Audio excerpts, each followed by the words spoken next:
أعوذ بالله من الشيطان الرجيم. بسم الله الرحمن الرحيم. وإنك لتدعوهم إلى صراط مستقيم وإن الذين لا يؤمنون بالآخرة عن الصراط لناكبون ولو رحمناهم وكشفنا ما بهم من ضر للجوا في طغيانهم يعمهون وَلَقَدْ أَخَذْنَاهُمْ بِالْعَذَابِ فَمَا اسْتَكَانُوا لِرَبِّهِمْ وَمَا يَتَضَرَّعُونَ حَتَّى إِذَا فَتَحْنَا عَلَيْهِمْ بَابًا ذَا عَذَابٍ شَدِيدٍ إِذَا هُمْ فِيهِ مُبْلِسُونَ. صدق اللہ العظیم. یہ سورۃ المؤمنون کی آیت نمبر 73 سے آیت نمبر 77 تک 5 آیتیں آپ حضرات کے سامنے تلاوت کی گئی ہے. گزشتہ درس میں یہ بات گزری ہے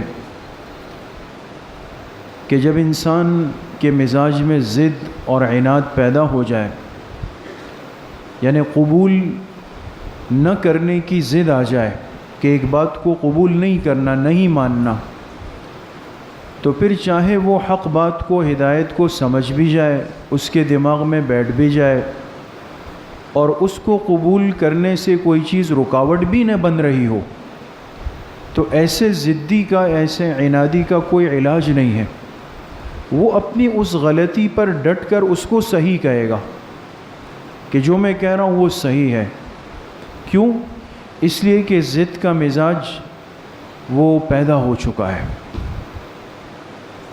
تو اللہ پاک نے پچھلی آیات جو آپ کے سامنے گزری ہے، اگر آپ کو یاد ہو، 5 موانعات کا رفع فرمایا، یعنی وہ 5 چیزیں جو کسی بھی انسان کے لیے عذر بن سکتی ہے، رکاوٹ بن سکتی ہے. 5 کا تذکرہ آپ کے سامنے آیا. ایک آدمی کہے کہ بھئی فلاں چیز کو میں اس لیے نہیں مانتا، اس لیے قبول نہیں کرتا کہ اس کی یہ وجہ ہے، یہ وجہ ہے. یہ 5 چیزیں بیان کی گئی، تفصیل سے آئی. اللہ پاک نے ان 5 چیزوں کو ذکر کر کے اس کو پھر رفع کیا. رفع کے معنی آتے ہیں کہ اس کو دور کیا، کہ یہ عذر بھی نہیں تھا، یہ بھی نہیں تھا، یہ بھی نہیں تھا، یہ بھی نہیں تھا، یہ بھی کچھ بھی نہیں تھا، کوئی رکاوٹ ہی نہیں. اس کے باوجود بھی قبول نہ کرنے کا مطلب یہ آدمی ضدی ہے، یہ اپنے ضد اور حسد، بغض کی وجہ سے حق بات کو قبول نہیں کرنا چاہتا. اب جو آج کی آیات ہے، اس میں اللہ پاک نے پہلے تو جناب رسول اللہ صلی اللہ علیہ وسلم کی محنت اور آپ کے جذبے کو ذکر فرمایا، اور پھر اللہ پاک نے یہ بات بھی واضح فرمائی کہ جب انسان ضد کے اندر آ جاتا ہے تو یہ اللہ پاک کے اشاروں کو، اللہ کی تنبیہ کو بھی نہیں سمجھتا کہ اللہ مجھے سمجھانا چاہتے ہیں. یہ اس کو بھی ایک سسٹم کا چلتا ہوا حصہ بنا لیتا ہے. جیسے آج ہے، آج یہ صورتحال ہے.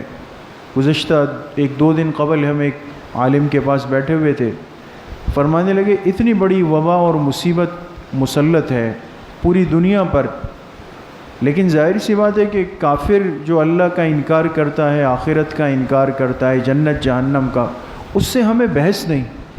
ان کا تو مسئلہ نہیں، مسئلہ تو ہمارا ہے، جنہیں ساری چیزوں پر ایمان بھی ہے، یقین بھی ہے، آخرت کی پیشی پر یقین ہے. اس کے باوجود بھی اتنی بڑی مصیبت اور اتنی بڑی وبا اور اس کے نتیجے میں پیش آنے والے احوال کو اگر آپ دیکھیں، آہستہ آہستہ آہستہ ہم ایک نظام کا، سسٹم کا حصہ بناتے ہوئے جا رہے ہیں. اب کوئی عبرت حاصل نہیں ہو رہی، اب اللہ پاک کی طرف کوئی توجہ نہیں ہو رہی. اس پر بحث اور الجھاؤ شروع ہو گیا کہ ہے نہیں ہے تو کیا ہے اور کہاں سے ہے، کیا ویکسین بنے گی، کیا علاج ہوگا اور کیا نہیں ہوگا. اب دیکھیں نا، مسلمان کا دماغ ان حالات سے عبرت کی طرف بھی نہیں جا رہا. تو اللہ پاک آج کی جو آیات ہے اس میں یہ اللہ سمجھا رہے ہیں کہ جب انسان حق کو قبول نہ کرنے کا عادی ہو جائے تو یہ اللہ کی تنبیہات کو، توجہ دلانے کو بھی پھر نہیں سمجھتا. اس کو بھی سمجھتا ہے کہ یہ ایک مشین، ایک نظام ہے، بس جو چل رہا ہے اس کو چلاتے رہے۔ ان آیات کا ترجمہ ہے وَإِنَّكَ لَتَدْعُوهُمْ إِلَى صِرَاطٍ مُسْتَقِيمٍ، اور بے شک اے میرے حبیب صلی اللہ علیہ وسلم آپ تو ان کو بہر صورت دعوت دے رہے ہیں سیدھے راستے کی طرف۔ انہوں نے نہیں مانا، انکار کیا، قبول نہیں کیا، آپ کے طرح طرح کے القابات بنائے، آپ کو ستایا۔ ان ساری باتوں کے باوجود بھی اللہ کے آخری پیغمبر کی شان اور مقام یہ ہے کہ آپ نے اپنے کام اور ذمہ داری کو نہیں چھوڑا۔ امت کی فکر آپ کے اندر سے ختم نہیں ہوئی، آپ تو لوگوں کو سیدھے راستے کی طرف پھر بھی دعوت دے رہے ہیں۔ وَإِنَّ الَّذِينَ لَا يُؤْمِنُونَ بِالْآخِرَةِ، اور جو لوگ آخرت کے دن پر ایمان نہیں رکھتے، عَنِ الصِّرَاطِ لَنَاكِبُونَ، وہ سیدھے راستے سے پھرے جا رہے ہیں، الٹا منہ کر کے جا رہے ہیں۔ وَلَوْ رَحِمْنَاهُمْ، اب اللہ فرما رہے اگر ہم ان لوگوں پر رحم کر لیں، وَكَشَفْنَا مَا بِهِم مِّن ضُرٍّ، اور جو مصیبتیں ان پر پڑ رہی ہیں اگر ہم ان سے ہٹا دیں، تو لَلَجُّوا فِي طُغْيَانِهِمْ يَعْمَهُونَ، تب بھی ان کو اللہ کی طرف توجہ نہیں ہوگی، بلکہ یہ اپنی سرکشی میں اور ڈٹ جائیں گے، یعمہون، اور خوب سرگردہ پھرتے رہیں گے۔ وَلَقَدْ أَخَذْنَاهُمْ بِالْعَذَابِ، اور ہم نے ان کو چھوٹی موٹی آفتوں میں پکڑا، فَمَسْتَكَانُوا لِرَبِّهِمْ، اس کے باوجود بھی نہ اللہ کے سامنے تواضع اختیار کی، وَمَا يَتَضَرَّعُونَ، اور نہ اللہ کے سامنے گڑ گڑائے، کوئی فرق ہی نہیں آیا ان پر۔ حَتَّى إِذَا فَتَحْنَا عَلَيْهِمْ بَابًا ذَا عَذَابٍ شَدِيدٍ، ہاں یہاں تک کہ ایک وقت آئے گا جب ہم ان پر سخت عذاب کا دروازہ کھول دیں گے پکڑ کا، اذا ہم فیہ مبلسون، تو اس وقت وہ اللہ سے بالکل نا امید اور مایوس ہو کر رہ جائیں گے۔ تو ان آیات کو میرے دوستوں بزرگوں سمجھنا بے حد ضروری ہے۔ سب سے پہلی بات جو اللہ پاک نے حضور علیہ السلام کا ذکر فرمایا، اور چونکہ آپ اللہ کے آخری پیغمبر ہیں، آپ کی امت آخری امت ہے، اور جو کام، جو محنت، جو دین، جو دعوت حضور کے ذمے تھا وہ اس امت کو دیا گیا۔ اس امت کی شان اور خصوصیت یہ ہے کہ ان سے اللہ پاک نے پیغمبروں والا کام لیا ہے۔ تو اللہ پاک نے ایک تو اس بات کی وضاحت فرمائی کہ حالات جیسے بھی ہو، لوگ جیسے بھی ہو، مخاطبین جیسے بھی لوگ ہو، لیکن جو اپنے آپ کو آخری پیغمبر کا امتی کہتا ہے، ان سے محبت کرتا ہے اور ان سے تعلق رکھتا ہے، ان کی شفاعت کا امیدوار ہے، تو وہ اچھی طرح سمجھ لیں کہ حالات اور لوگوں کی مخالفت کی وجہ سے یہ امت اپنے کام کو نہیں چھوڑے گی، یہ اپنی ذمہ داری سے پیچھے نہیں ہٹ سکے گی، اپنا کام کرتی رہے گی۔ اس لیے حالات جیسے بھی ہو، ماحول جیسے بھی ہو، صورتحال جیسے بھی ہو، اونچ نیچ چلتی رہے گی، لیکن میرے دوستوں بزرگوں ایک بات یاد رکھیں، ایک جملہ یاد رکھیں آج کی مجلس میں، کہ اللہ نے اس دین کی برکت سے ہمیں جو اعمال دیے ہیں، جو معمولات دیے ہیں، یاد رکھیں کہ ان معمولات اور اعمال میں کبھی تبدیلی نہیں ہو سکتی، ہاں ان کی ترتیب میں فرق آ سکتا ہے۔ اگر آپ میرے اس جملے کو سمجھیں پھر تو بڑی بات ہے۔ جو اعمال اس دین کی برکت سے ملیں، ابھی نماز پڑھی نا عشاء کی، کتنی رکعتیں پڑھی؟ 4 رکعتیں فرض۔ اعمال میں کبھی فرق نہیں آ سکتا، اس کی ترتیب میں ماحول، احوال، حالات کی وجہ سے فرق آ سکتا ہے۔ جیسے اب تو سمجھانے کی ضرورت غالباً نہیں ہے، کچھ دن قبل تک ہم فاصلے سے کھڑے ہو رہے تھے نا، لیکن پھر بھی ہم عشاء کی کتنی رکعتیں پڑھ رہے تھے؟ 4 رکعتیں پڑھی، یا کرونا وائرس کے بعد 4 2 ہو گئی تھی، وہ نہیں ہوئی نا، اعمال اپنی جگہ پر رہتے ہیں، اعمال کی ترتیب میں احوال کی وجہ سے فرق آ سکتا ہے۔ اس امت کے ساتھ یہ نرمی کا معاملہ ہوا ہے۔ یہ دیکھیں اس دین کا ایک کمال ہے، زبردست کمال ہے کہ یہ امت کسی بھی صورت میں محروم نہیں ہے، کہ اللہ نے اس کو محروم نہیں فرمایا۔ اب دیکھیں ہم فاصلہ دے کے کھڑے ہوئے اور آپ کے علماء آپ سے کہتے ہیں کہ بھئی مجبوری ہے، وبا پھیلی ہوئی ہے، فاصلوں سے کھڑے ہو جائیں، لیکن یاد رکھیں کہ اب جماعت سے نماز پڑھنے کا جو 25 درجے اجر تھا وہ 12.5 ہو گیا ہے۔ کسی نے کہا؟ نہیں کہا، یہ نہیں ہوا، اس لیے کہ یہ تبدیلی احوال کی وجہ سے ہوئی اور اعمال کی تبدیلی نہیں تھی، اعمال کی ترتیب کی تبدیلی تھی۔ تو یہ بات ہمیشہ یاد رکھیں کہ دین اور دین کے کام اور دین کی محنت، دین کے اعمال، وہ تو قیامت تک چلتی رہے گی، اس کو دنیا کی کوئی طاقت کبھی ختم نہیں کر سکتی انشاءاللہ۔ ہاں، ایک ذمہ دار مسلمان، ایک ذمہ دار انسان ہونے کی حیثیت سے اس کی ترتیب میں، طریقے میں اونچ نیچ آ سکتی ہے، اور یاد رکھیں یہ سمجھداری کا تقاضا ہوتا ہے کہ انسان حکمت کے ساتھ دین کے اعمال پہ چلتا رہے۔ یہ جو ایک جذباتی فیکٹر ہمارے اندر ہے نا، بھئی یہ کیا ہو رہا ہے اور وہ کیا ہو رہا ہے اور یہ کیا ہو رہا ہے، سے بعض ساتھی بتاتے تھے نا، بھئی یہ نماز ہی نہیں ہو رہی۔ بعض ایسے بھی مساجد میں یہ شکایت بھی آئی، وہ کہتے تھے کہ بھئی یہ امام صاحب نماز تو پڑھا رہے ہیں لیکن فاصلے سے یہ نماز ہی نہیں ہو رہی ہے ہماری۔ وہ عالم سے بھی بڑے عالم ہیں۔ یہ ایک جذباتیت ہوتی ہے اور اس کے نقصانات امت کی اجتماعیت پہ پڑتے ہیں۔ کبھی بھی انسان کو جذبات میں آ کر حکمت اور تدبیر کے راستے سے نہیں ہٹنا چاہیے۔ یہ بات یاد رکھیں کہ کسی کو دیکھا یہ فلاں کر رہا ہے، اچھا اس نے کیا، اب تو میں ضرور یہ کام کروں گا۔ یہ دین ہوا یا ضد ہوئی؟ یہ تو ضد ہو گئی۔ یہ تو زندہ امت ہے، ملت ابراہیمی پر چلنے والی امت ہے۔ ہم کسی کے طریقہ کار سے اور کسی کی ضد سے کبھی متاثر نہیں ہوں گے کہ بھئی فلاں نے اس طرح کیا، اب تو میں اس طرح ضرور کروں گا۔ تو مطلب یہ کہ آپ اپنے دین پر چلنے میں ضدہ ضدی کو دیکھ رہے ہیں، نہیں۔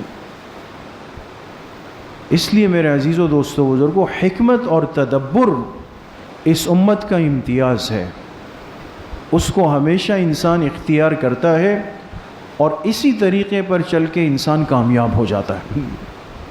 اس لیے ان تمام موقعوں پر جس کا تعلق ہمارے دین سے ہے، اس میں کبھی بھی انسان اپنی ذاتیات اور جذباتیت پر فیصلہ نہیں کرے۔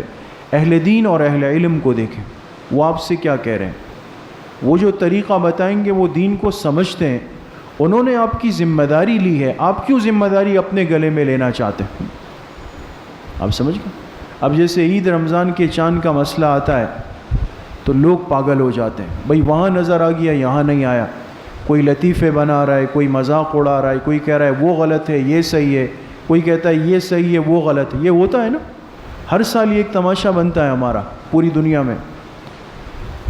لوگ اس میں بحث، بھئی باقی جو ہے انہوں نے روزہ کھا لیا، وہ کہتے ہیں انہوں نے کھا لیا، یہ کہتے ہیں انہوں نے غلط عید کی، وہ کہتے ہیں انہوں نے غلط عید کی۔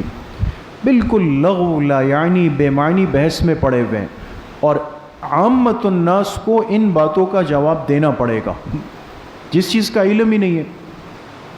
وہاں جانبین علماء ہے،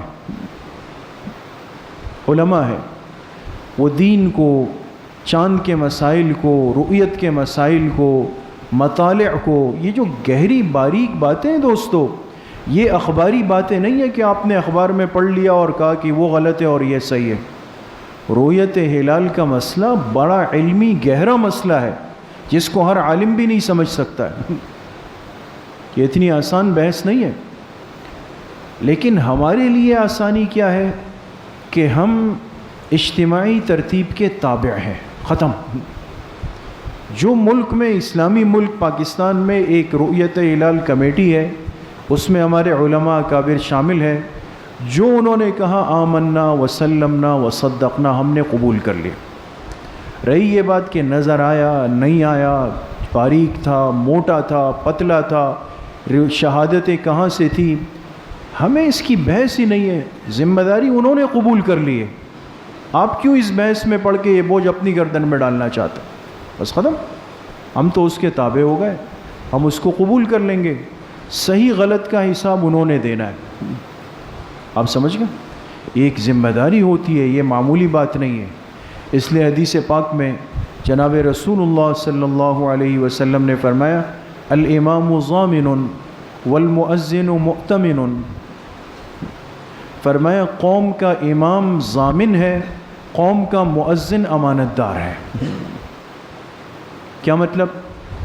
جو آدمی مصلی کا امام بن جائے، یہ نماز پڑھانا جو ہے نا دوستو، یہ آسان بات نہیں ہے۔ اللہ ہماری حالتوں پہ رحم فرمائے، بہت ڈر لگتا ہے۔ یہ صرف 4 رکعت نہیں ہوتی، 2 رکعتیں نہیں ہوتی، یہ ضمانت اور ذمہ داری ہے۔ ایک امام کے پیچھے جتنے مقتدی آ جاتے ہیں نماز پڑھنے کے لیے، یہ حدیث واضح کر رہی ہے کہ تمام مقتدیوں کی ذمہ داری کون لے لیتا ہے؟ امام لے لیتا ہے۔ اس لیے آپ دیکھیں نا، امام سے غلطی ہو جائے تو صرف امام کی نماز نہیں ہوگی یا سب کی نہیں ہوگی؟ سب کی گئی۔ امام کی صحیح ہے، سب کی نماز صحیح۔ اب امام کو اس مسئلے کا علم ہے کہ میری وجہ سے 120، 150، 300 آدمیوں کی نماز ہے، یہ امام ایسے نہیں آ سکتا، یہ وضو کا، طہارت کا، کپڑوں کی پاکی کا، تقوی کا، ان چیزوں کا اہتمام کرے گا۔ یہ صرف تنخواہ کا امام تھوڑی ہے، اس نے تو قیامت کے دن جواب دینا ہے۔ اس لیے میرے عزیزوں، دوستوں، بزرگوں، میں عرض یہ کرنا چاہتا ہوں کہ آج یہ جو ہم نے ایک مزاج بنایا ہوا ہے نا، کہ ہر آدمی کی ذمہ داری میں لازماً پیر مارنا ہے اور اس میں بحث کرنی ہے کہ جی وہ یہ ہے اور وہ یہ ہے، بہت فارغ ہو گئے ہم لوگ۔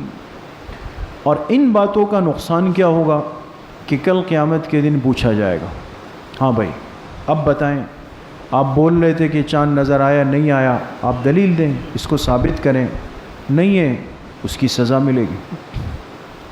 اس لیے میرے عزیزوں، دوستوں، بزرگوں، دین کا کام تو قیامت تک چلنا ہے، وہ تو چلتا رہے گا۔ اس کو تو دنیا اوپر سے نیچے ہو جائے، عالم کفر کتنا ہی آگے چلا جائے، ایجادات کر لے، ٹیکنالوجی میں، سائنس میں، ساری چیزوں میں، اللہ نے ایک لمحے میں دکھا دیا دنیا کو۔ ایک نظر نہ آنے والی چیز کا خوف اتنا مسلط ہوا کہ دنیا گھروں تک محدود ہو گئی، ہے نا؟ یہ وہی دنیا ہے دوستو جو ایمان بالغیب کا مذاق اڑاتی تھی۔ عالم کفر، بہت سارے لوگ ملحدین، دہریہ، وہ کہتے ہیں بھئی قبر، اتنی سی قبر میں تم کہتے ہو کہ یہ یا تو جنت کا باغ ہے یا جہنم کا گڑھا ہے، کہاں ہے؟ ہمیں تو نظر نہیں آ رہا۔ پل صراط، وہ کیسے ہو سکتا ہے بھئی؟ ایک پل پہ اربوں خربوں لوگ جا رہے ہیں، بال سے زیادہ باریک، تلوار سے، یہ کیسے ہو سکتا ہے؟ مقصد نظر نہ آنے والی چیز قبول نہیں کیا، آج نظر نہ آنے والی چیز کو بھرپور قبول کیا۔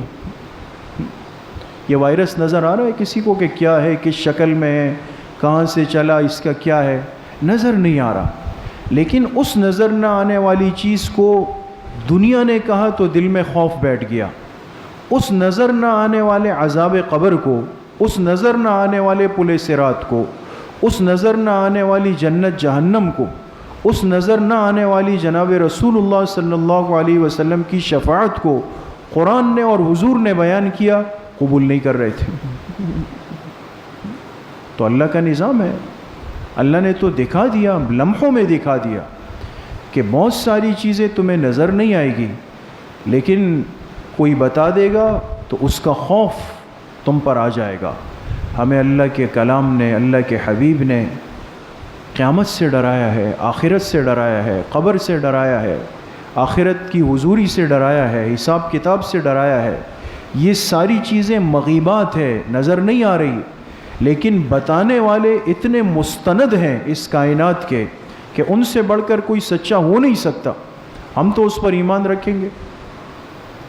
تو جتنا خوف آج کے وائرس کا ہے، آپ بتائیں اس سے کتنا زیادہ خوف آخرت کا ہونا چاہیے نہیں ہونا چاہیے؟ لیکن وہ تو میرے اندر نہیں ہے، اپنی ذات کی بات کر رہا ہوں، میں کمزور ہوں، عاجز ہوں۔ تو ان چیزوں سے ایک عبرت کا سبق آیا ہے، انسان اس کو نظام کا، سسٹم کا حصہ نہ بنائے۔ بھائی وائرس چل رہا ہے اور اس جولائی کے اینڈ تک ختم ہو جائے گا، ذی الحجہ میں چلا جائے گا، گرمی آئے گی چلا جائے گا، یہ تو ان لوگوں کی باتیں ہیں جو مادیت پرست ہے۔ ہم تو یہ دیکھیں گے کہ ان چیزوں سے کم از کم یہ احساس ضرور ہوا کہ جو آخرت سے ہمیں ڈرایا گیا وہ یقیناً ایک دن ہوگا، اور میں اس کی کیا تیاری کر رہا ہوں، اس کے لیے میں نے کیا تیاری کر کے رکھی ہوئی۔ اللہ پاک مجھے بھی آپ سب کو صحیح عمل کی توفیق نصیب فرمائیں۔ وآخر دعوانا ان الحمد للہ رب العالمین۔ الحمد للہ رب العالمین والصلاة والسلام علی سید الانبیاء والمرسلین۔